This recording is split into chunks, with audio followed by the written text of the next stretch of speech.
En el año 2022, la Universidad de Yale y la Universidad de Columbia de los Estados Unidos realizaron y publicaron un reporte denominado Environmental Performance Index. En castellano, quiere decir Índice de Desempeño Ambiental o Medioambiental. En este reporte están conglomeradas y evaluadas 180 países sobre 40 indicadores y 11 categorías estrictamente que demarcan la evaluación del cambio climático, el desarrollo, el performance del cambio climático, sobre la salud ambiental y la vitalidad de los ecosistemas. Y cuando digo ecosistemas, estamos hablando de la fauna, de la flora, de las especies animales, plantas, como también podemos conocerlos de manera más sencilla. Cada uno en sus distintos estratos, describiendo ecosistemas marinos, terrestres, intermedios, etc. Ahora, ¿cuál es la importancia de este informe para nosotros, los peruanos, y la pesca que se describe en este podcast? Estrictamente es que cuando hablamos de la evaluación de ecosistemas y la salud del medio ambiente de esos ecosistemas, estamos describiendo a uno de los ecosistemas importantísimos para la sustentación de la vida en el planeta, que es el ecosistema marino. Sin lugar a dudas, no estoy de alguna otra manera discriminando el ecosistema terrestre, por si acaso. Pero el ecosistema marino es altamente importante por los que nos provee, por el beneficio proteico, el seafood, la alimentación, el recurso hidrobiológico y pesquero que nos da día a día y nos ayuda a reemplazar, como sabemos en el Perú, el alimento pesquero por el alimento marino pesquero sobre el alimento animal, el pollo, el chancho, etc. Entonces, retornando, la evaluación que hace este informe, este reporte, el 2022, va a ir directamente sobre el eje de la salud medioambiental respecto al cambio climático. Más aún con respecto a los ecosistemas marinos. Y en nuestro país aparece en este ranking dentro de la región latinoamericana, por supuesto. Está seccionado por regiones mundiales. Y una de las categorías trabajadas tiene que ver con la sostenibilidad pesquera o la sostenibilidad de las pesquerías. Que nosotros sabemos, en otros podcasts hemos definido la sostenibilidad de las pesquerías o pesquera. No es más y no es menos que el cuidado y administración de los recursos pesqueros, digamos anchoveta, jurel, caballa, muy conocidas, o merluza. La administración de estos recursos pesqueros e ícticos a largo plazo, el cuidado de la reproducción de estos recursos pesqueros para la actividad extractiva que finalmente llegará a las casas para la alimentación de las personas y también obviamente para la ganancia de los pescadores, de las industrias. Todo eso nos sitúa, nos hace circundar en lo que es la sostenibilidad pesquera, ¿no? La mantención, ¿no? El cuidado, la preservación y la explotación mesurada, ¿no? Respetando las vedas, es decir, las etapas reproductivas de cada una de las especies ícticas, especies pesqueras, ¿no? Y por supuesto que el resto de recursos hidrobiológicos que también pertenecen a distintas actividades relacionadas con la pesca, como la pota, por ejemplo, el calamar gigante. Antes de continuar con la evaluación y en este caso observar la puntuación que se le ha dado en este reporte, mundial del 2022 a nuestras pesquerías, vamos a describir 3 indicadores que los expertos que han realizado este reporte han tomado en consideración. El primer indicador que describe este reporte se denomina el estatus del stock de pesca. El estatus del stock de pesca va a medir la cantidad porcentual y total de captura que proviene de la sobreexplotación o del colapso de un stock de pesca particular o de un stock de pesquería en particular. Esto se va a unificar y se va, digamos, a conformar por un cúmulo, un conglomerado de evaluaciones que se realizan a todos los stocks de pesca de captura que se dan en un país, ¿no? Supongamos que aquí en nuestro país tenemos diferentes pesquerías: anchoveta, jurel, caballa, merluza. Supongamos estas 4 que existan nada más. Y lo que se haría para evaluar sobre este indicador sería saber si es que cuál de estas ha sido sobreexplotada o está colapsada sobre sus stocks. Cuando digo stock, estamos hablando de la población de especies en particular. Qué cantidad de población, qué cantidad de individuos están colapsados o sobreexplotados, o sea, sobreextraídos de estas especies, de esas pesquerías, ¿no?, individuales. Y la suma de esas especies, supongamos que el jurel, la caballa y el bonito y la anchoveta justamente nos haya el reporte que haya desarrollado el Estado en este caso, haya obtenido unas cantidades distintas de sobreexplotación o colapso de esos stocks en un determinado porcentaje, ¿no? 5, 10, 15, 20, y al sumar 5, 10, 15 y 20, pues vamos a tener aproximadamente algo de 50%, ¿no? 50% de todas esas pesquerías que han desarrollado, que se han venido desarrollando en un periodo determinado, ¿no? Entonces ese sería, entraría en este indicador, ¿no?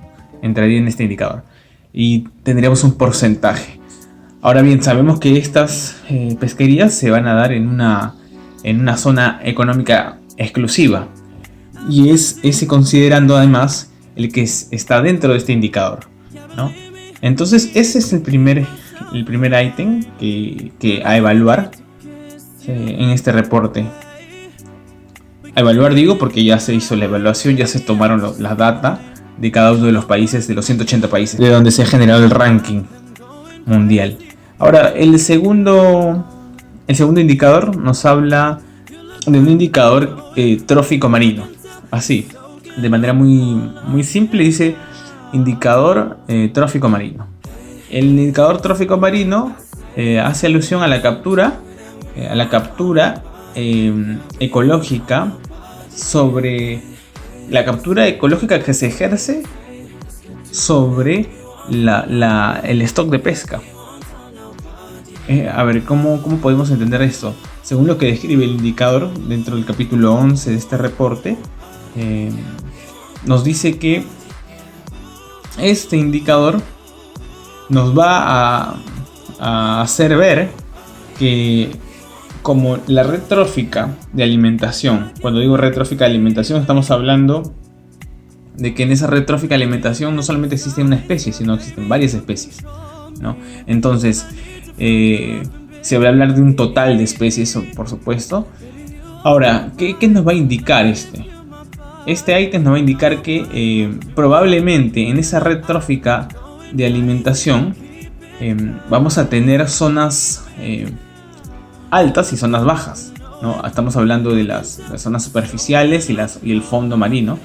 Entonces, las especies de las zonas más altas de la red trófica probablemente hayan sido desaparecidas, vaciadas, ¿no?, capturadas en su totalidad, ¿no?, completamente extraídas.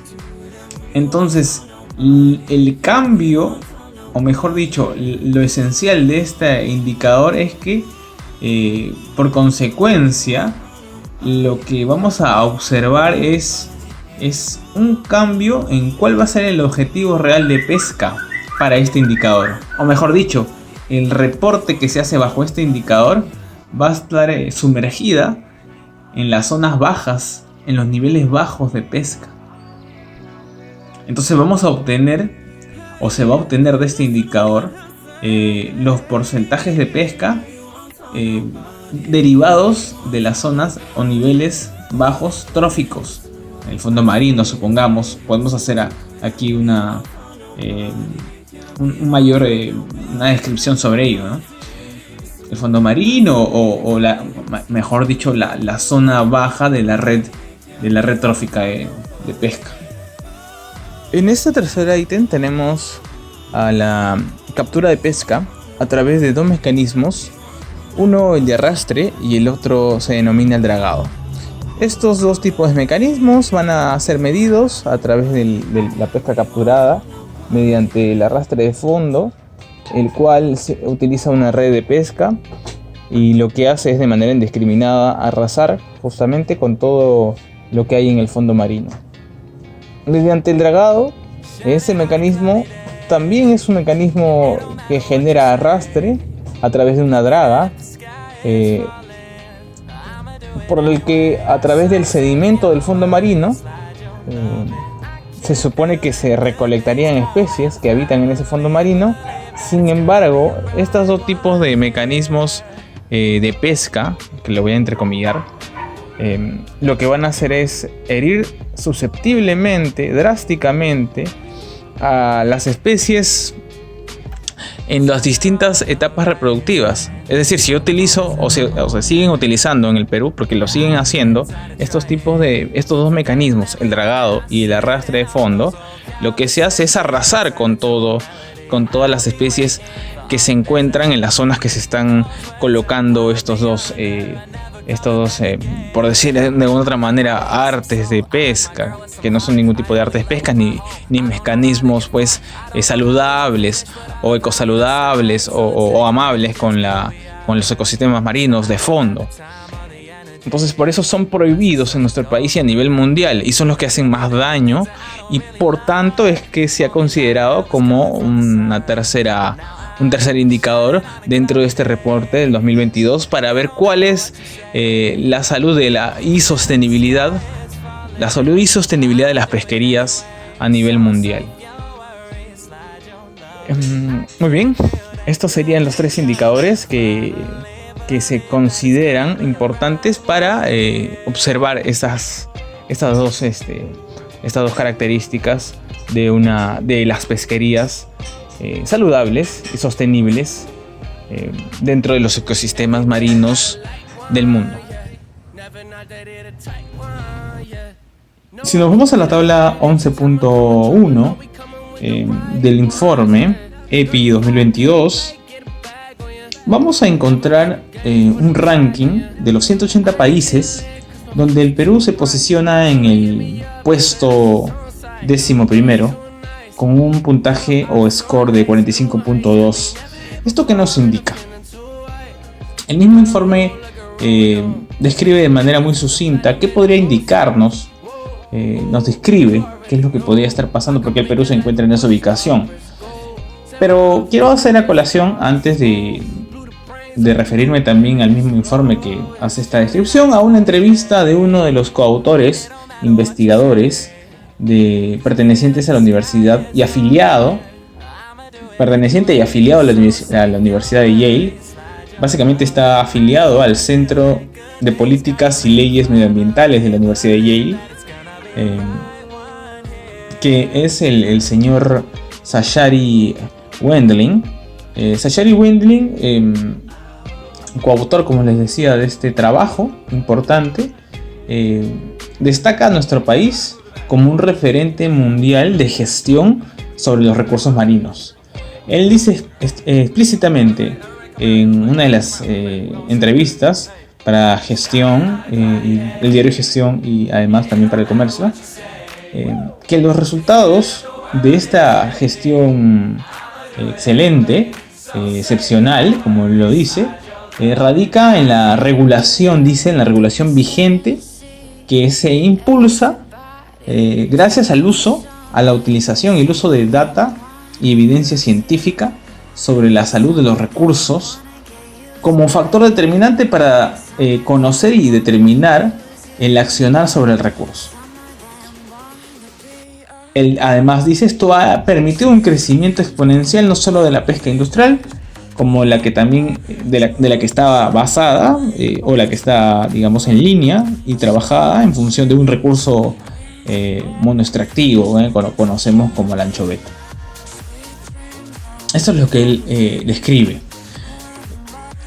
Cuando decimos que existe el uso de una data y evidencia científica sobre la salud de los recursos, y eso es un factor determinante, pues es algo que tenemos que considerar importante a explicar.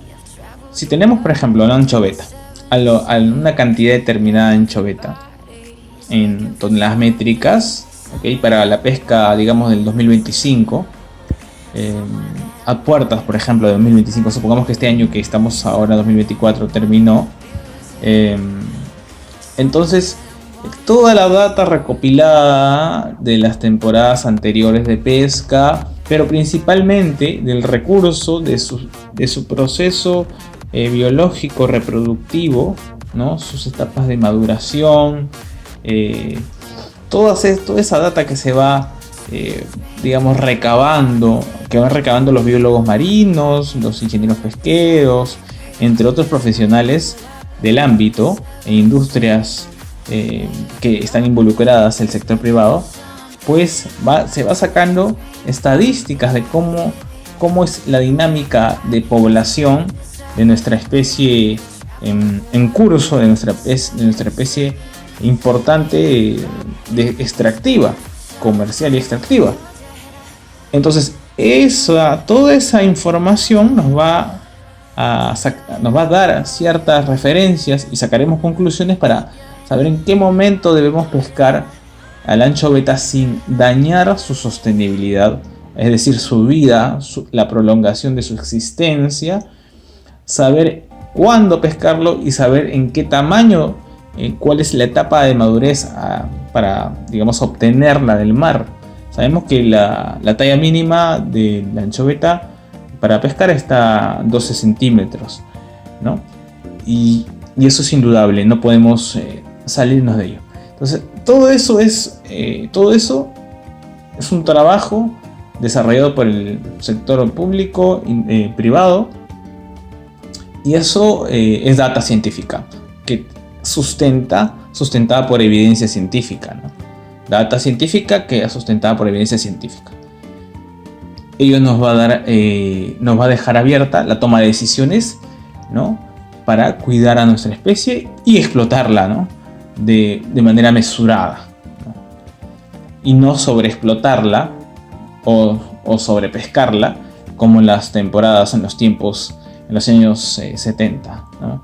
Y más antes también, ¿no? Nos trabó un gran boom pesquero que, bueno, fue aquel tiempo de mucha ganancia, pero de poca razonabilidad respecto a la administración y el manejo del recurso anchoveta, y entre otros recursos, por supuesto.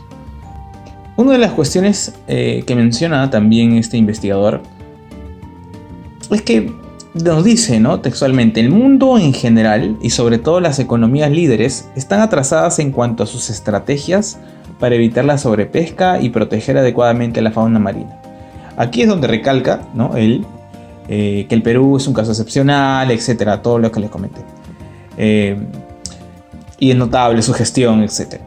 Lo que él no dice en la entrevista explícitamente, pero lo que se describe en el informe, en la página 124 aproximadamente, es que uno de los países que tiene que desarrolla la mayor captura a nivel mundial es la China, y son uno de los países que está sobreexplotando, sobrepescando, no solamente sus aguas, sino además de forma ilegítima y ilegal, aguas de otras zonas exclusivas económicas, como en el mar de aquí del Pacífico.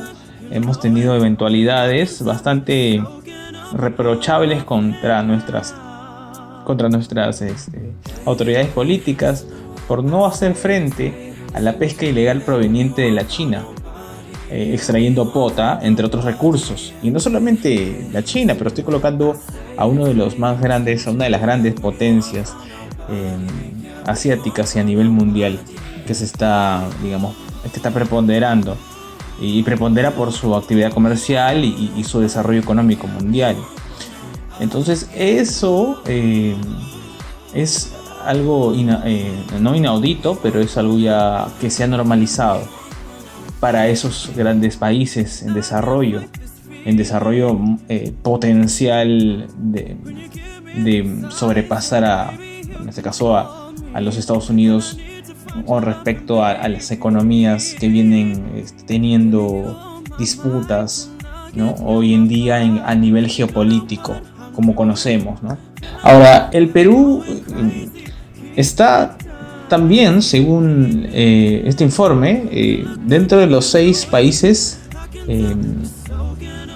que tienen la mayor capacidad de captura y las mayores y las más altas capturas de recursos pesqueros. Y nosotros vamos a reiterar pues que esto se debe, porque también lo describe el informe, se debe a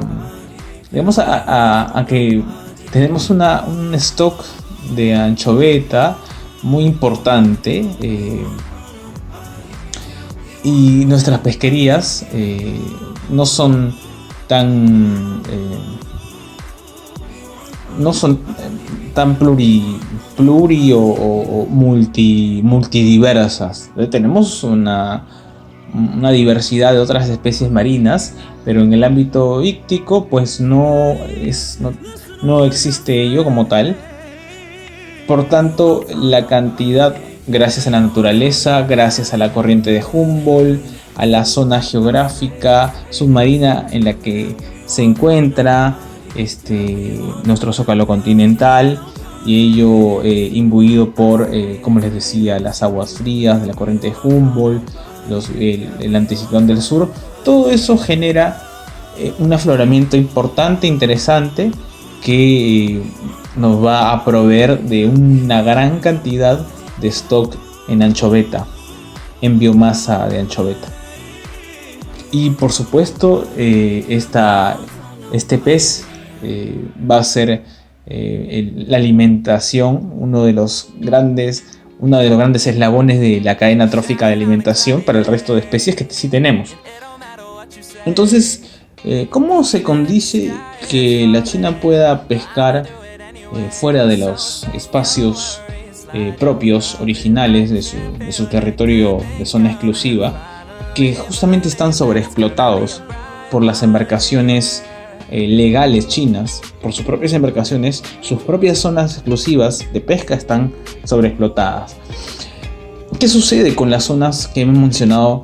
Las zonas fuera del Pacífico, de la zona exclusiva china, en las zonas del Pacífico latinoamericano y de otras zonas del mundo. ¿Qué sucede con ellas? ¿Qué tipo de embarcaciones están yendo a pescar a esas zonas? En uno de los podcasts que hicimos sobre la pesca ilegal proveniente de la China, con respecto a la pota básicamente, lo que entendemos y que este informe nos recalca es que existen embarcaciones ilegales, un sobredesarrollo de nuevas embarcaciones de posta ilegal, y que son aproximadamente 17.000 embarcaciones según este informe, el informe el EPI 2022, que estaríamos entonces hablando de unas 6 veces la cantidad de embarcaciones que son registradas dentro del ámbito del área económica extractiva de la China. Esas embarcaciones, esas 17.000 embarcaciones, estarían deambulantes y desarrollando la pesca ilegal, colonizando pues nuestros territorios marinos, ¿no? haciendo este juego geopolítico que les comenté. ¿Y por qué sucede todo eso? Bueno, el ánimo, digamos el ánimo, las decisiones políticas de un país tan grandilocuente políticamente histórico como la China, desde el año 90 hasta el 2018, se ha sumergido en este andar, digamos, por el crecimiento exponencial de su población, para alimentar a su población, ¿no? Pero eso debería ser, pues, obvio, con el mayor de los respetos a las zonas geográficas, marítimas, de cada una de las regiones del Pacífico, donde nos encontramos nosotros como peruanos.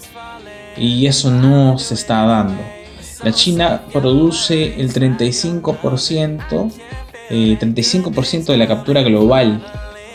Eso es más que el resto de Asia unida, ¿no?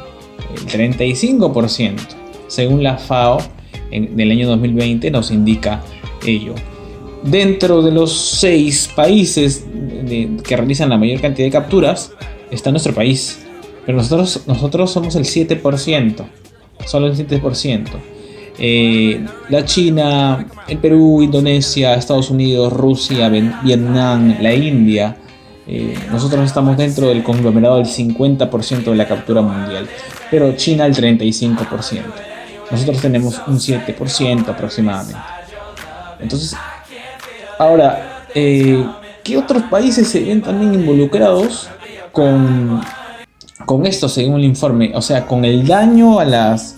Porque la sobreexplotación de estas 17.000 embarcaciones en nuestro mar, en el mar del Pacífico, en el Océano Pacífico, incluye, pues, vulnerar los ecosistemas oceánicos indefectiblemente, ¿no? Vulnerarlos indefectiblemente. Y obviamente vulnerar la geopolítica, y eso puede ocasionar algún conflicto geopolítico, y bueno, no creo un conflicto bélico, por la preponderancia de lo que es la China con respecto a lo que somos nosotros en Sudamérica.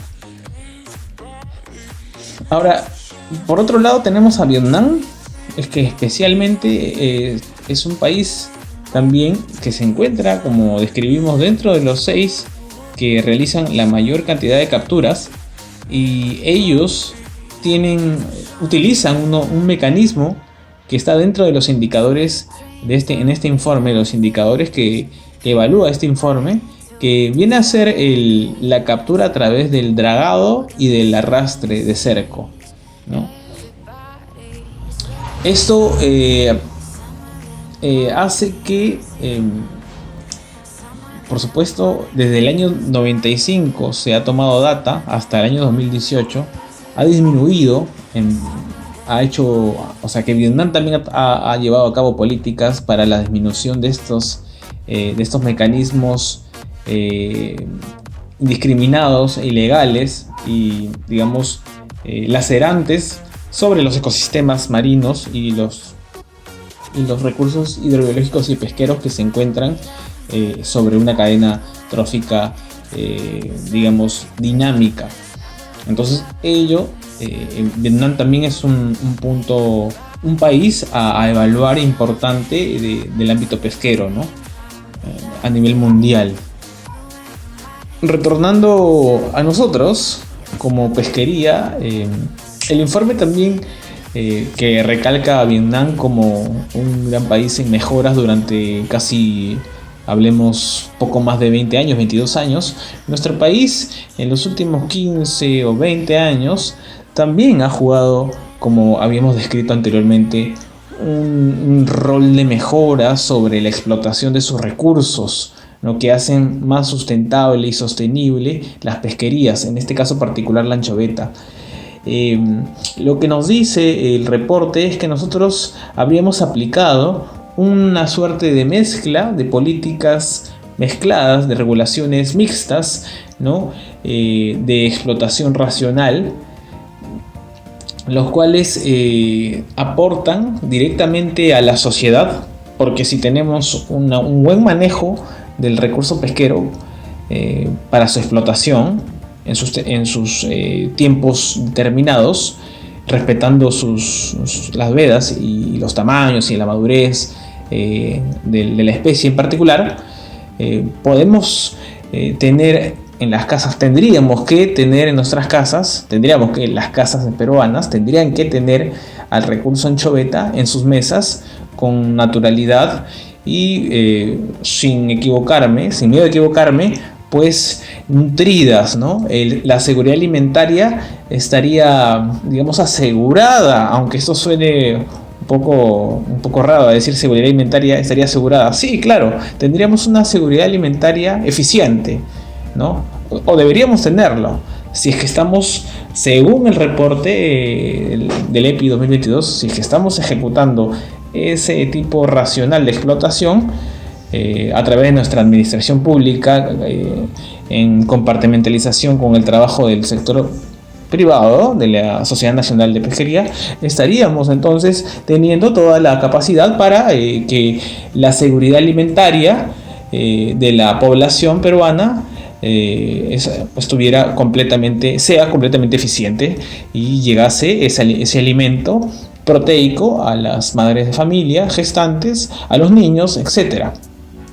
Entonces, como para ir concluyendo la lectura sobre este importante reporte del 2022, del EPI 2022, sobre la sostenibilidad de la pesca o de las pesquerías, bueno, este reporte no solamente tiene ese tema, sino otros más, pero nosotros, haciendo alusión básicamente a ello, vamos a hacer un recuento, ¿no? El Perú, entonces, según este reporte, tiene éxito por el uso extensivo de licencias para buques, la aplicación estricta de cuotas, tanto para productores como para procesadores, ¿no?, de cada una de las especies extraídas en nuestro país. En el caso particular, la anchoveta, jurel, caballa, bonito, etc. Además, hay un uso continuo, ¿no?, de planes de atención sobre las necesidades de los pescadores artesanales, es lo que describe este reporte. Esencialmente, eso va a ayudar a evitar un retroceso como en los años 70, ¿no? No queremos volver a los años 70, ¿no? La data científica es indudable que para esto esté como el cimiento muy importante sobre este gran, edificación que estamos intentando forjar, ¿no?, entre el sector público y sector privado.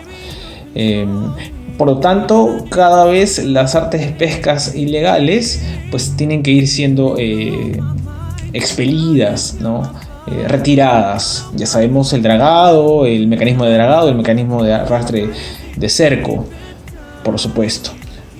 Entonces hay que recalcar que este reporte EPI, con sus 3 indicadores y ejes centrales de evaluación, van a aportar sustancialmente a cada una de los países, como el Perú, para trazarse y detectar, por ejemplo, problemas, establecer objetivos, rastrear tendencias, comprender mejor los resultados de las mejoras de sus prácticas políticas pesqueras, ¿no?, a nivel gubernamental. Estamos hablando, ya sabemos que el sector privado también tiene su propia dinámica, y con toda esa data y toda la data científica que se puede obtener, puede haber una mejor comunicación entre el sector público y el sector privado, ¿no? Estamos hablando, por ejemplo, del Instituto del Mar del Perú, que es quien realiza y determina cuándo y por qué se realiza una veda, etapas reproductivas, ¿no?, cuál es la cantidad de stock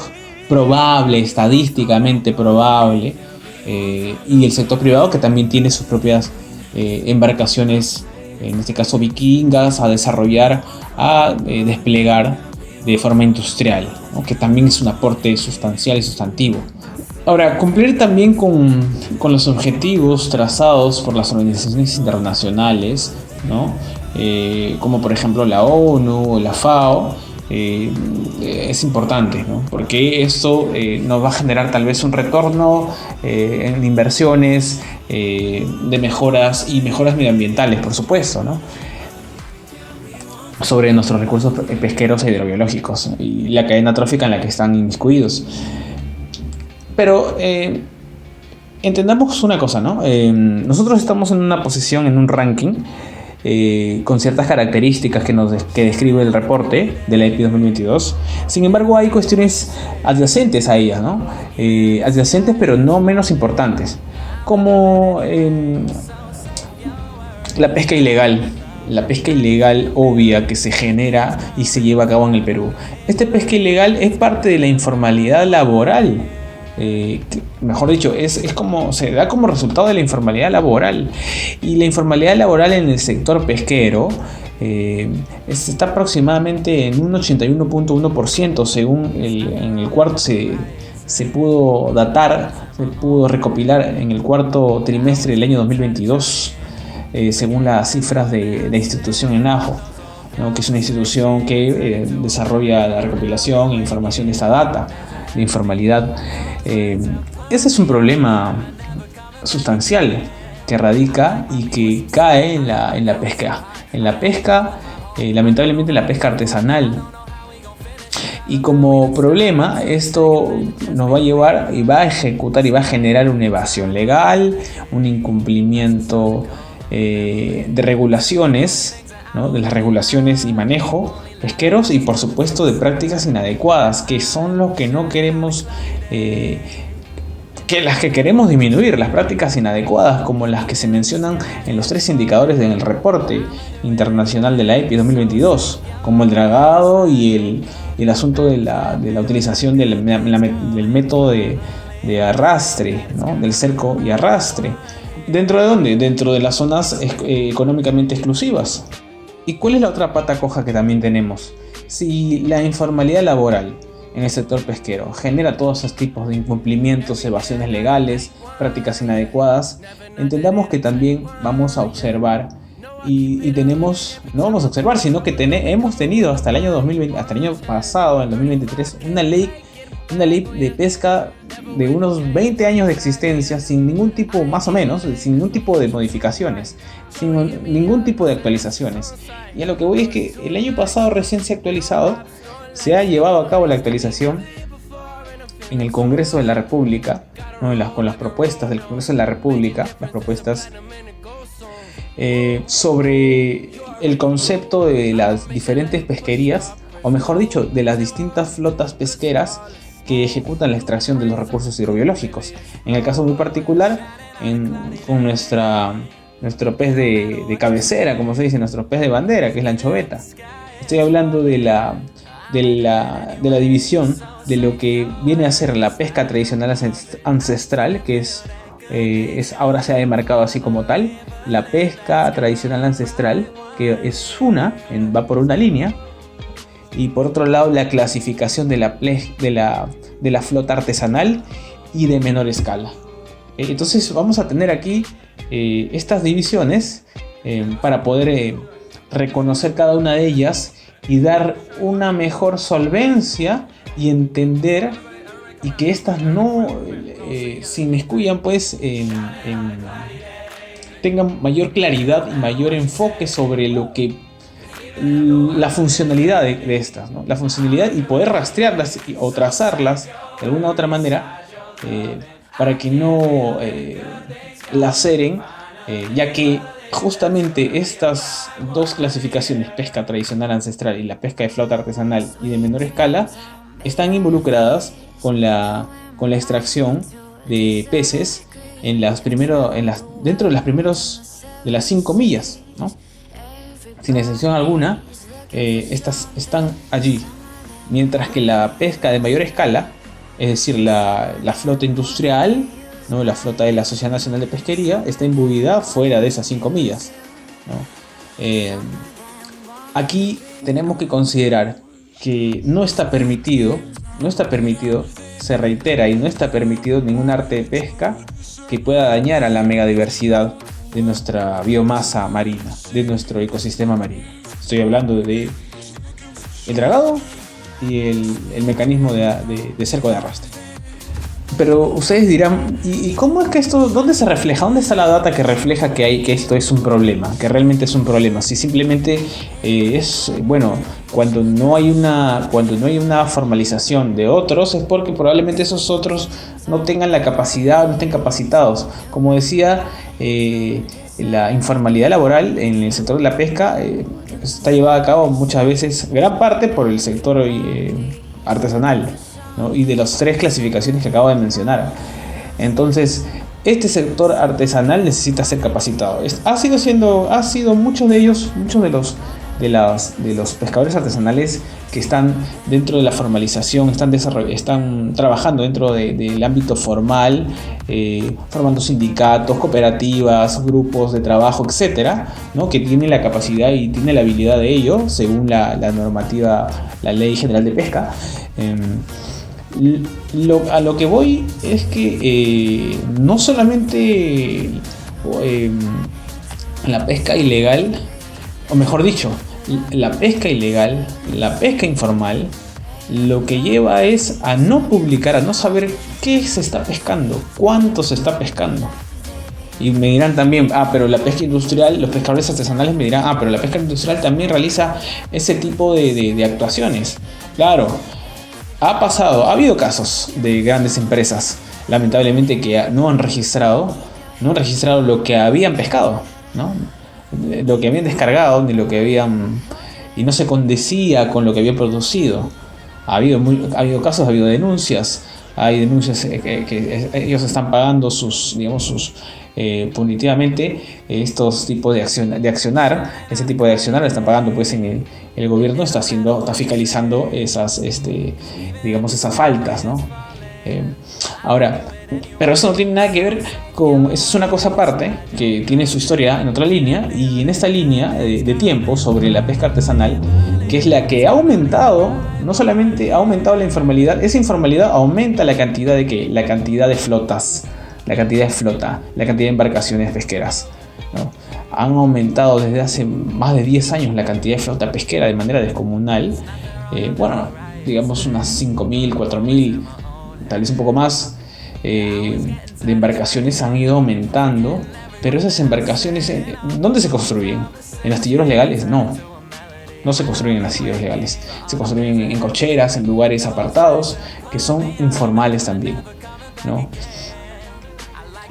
Y eso es generado porque no ha habido una claridad, sino hasta el año 2023, y esperemos que con las nuevas modificaciones pues se genere una mejor fiscalización respecto a ello también, ¿no? Respecto a ese punto, ¿no? Y en este caso lo que se requiere es disminuir la flota pesquera artesanal. Entendemos que estamos en una situación gravitante luego de la pandemia, una situación grave respecto a la economía de los peruanos, del sector pesquero, pero también a nivel nacional, y muchos de ellos se plegan a realizar esta actividad porque es una actividad finalmente que se vuelve de subsistencia, y la seguridad alimentaria está de por medio, ¿no?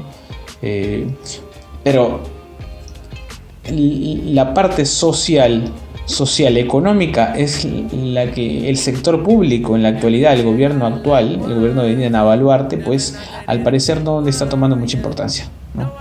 Para variar.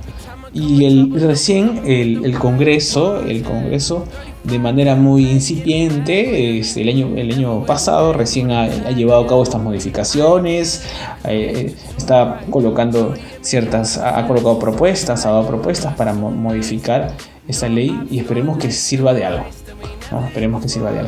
Yo, desde mi punto de vista, entiendo que va a ayudar para poder, más que todo para poder rastrear, ¿no?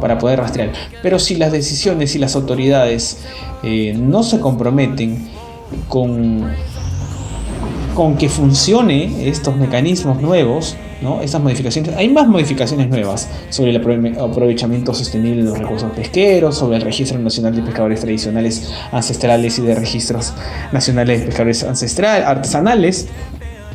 sobre las 5 millas y zonas reservadas estrictamente para la pesca artesanal y de menor escala, y las modificaciones que dije al principio, el nuevo concepto de pesca tradicional ancestral, la clasificación de flota artesanal y de menor escala, entre otras características de la modificación de la nueva ley de pesca promulgada el año pasado, modificada el año pasado, 2023, en abril, entre abril y mayo. Entonces, si es que no hay una ejecución como tal fuerte, pertinente, pues no van a haber resultados, ¿no? Va a ser otro papel más mojado que pasa nada más allí y nada más que eso, ¿no? Lamentablemente el Congreso de la República está imbuido en defender actos de corrupción y estas cuestiones. Lo trata siempre a la última hora y rezagado, ¿no?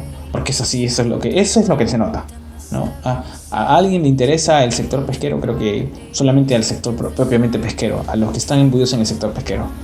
A nadie más le interesa el sector pesquero. Como digo, recién les ha dado la gana de realizar las modificaciones luego de 20 años. Luego de 20 años, ¿no? Toda la situación política convulsa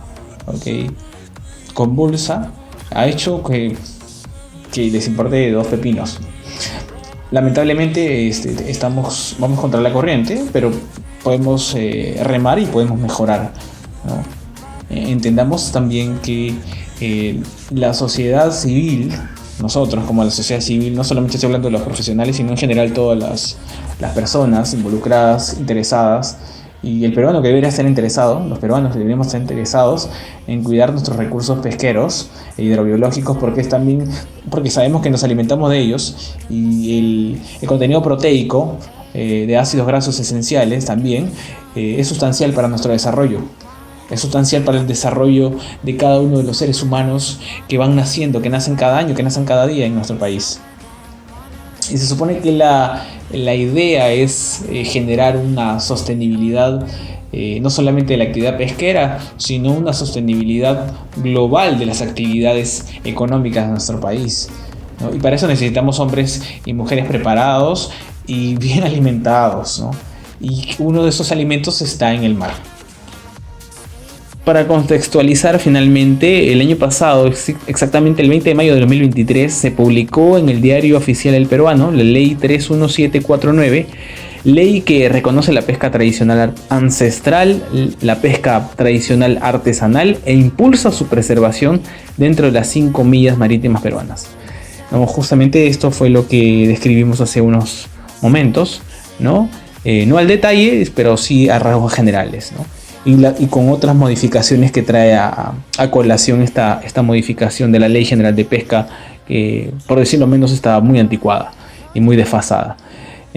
Otra de las cuestiones que el 2023 se han ejecutado tardíamente, me parece, es la aprobación de un proyecto por la congresista Norma Yarro sobre... Para concluir este podcast, solamente mencionar que tanto el informe o reporte de la EPI 2022 como las nuevas modificaciones de la Ley General de Pesca son un punto importante de desarrollo, de presión, para lograr un mejor desenvolvimiento, una mejora en la economía pesquera del Perú a todo nivel de la costa.